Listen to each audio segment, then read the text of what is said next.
حق بڑھتے کہ اس اسٹیڈیم کو ختم نبوت واسطے بھرنے والے بری سے انشاءاللہ ہر بندہ کوئی سیاسی جلسہ نہیں، میرے نبی دی ختم نبوت کا پروگرام ہے، میرے نبی دی ختم نبوت کا جلسہ ہے، ہر بندہ اپنے نال کم از کم 10 بندے گھنٹے آوے گھنٹے اس انشاءاللہ نبی دی ختم نبوت واسطے تو مسلمان دی جان قربان ہے۔ وقت کیا شے ہے ان واسطے مجھے محبوب دی ختم نبوت دے واسطے ہر بندہ اپنے نال 10 بندے گھنٹے آوے اور ہر کوئی ہر جیڑی مجلس وچ بہو بلوچ کا حساب کا سارے کو حال والدے دن یہ حال والدے اندر ختم نبوت کانفرنس سے تذکرہ ضرور کرنا ہے۔ بلا الحمدللہ سارے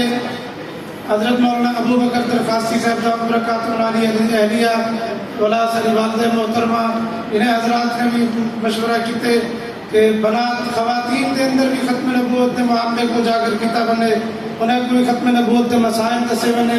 انہیں واسطے انشاءاللہ والعزیز پرسوں منگل والے دن مدرسہ سیدہ زینب بن بنات لہر کنارہ دے اندر ترکی دی ایک عالمہ آمدے پن ہند پاکستان دے لیکن ترکی دے اندر باہر ممالک دے اندر ختم نبوت دے عنوان تے بہت بڑا کام کریں دے پن، انہوں نے کتاب لکھی ہے جی کتاب کو پڑھتے کئی قادیانی مسلمان تھے ہم جو پہلی دفعہ سر ضلع راجن پور کے اندر تشریف کی دی اندر منگا نا ریڈنگ ایک بجے کو گھنٹے اثر تک انشاءاللہ انہوں نے بیان اسے مدرسہ سیدہ زینب بن بنات کے اندر اپنے میری بھیڑی کو اتنا انشاءاللہ والعزیز بھیجنا بھیجے سو انشاءاللہ تاکہ انہیں کو پتہ لگے عقیدہ ختم نبوت کیا ہے۔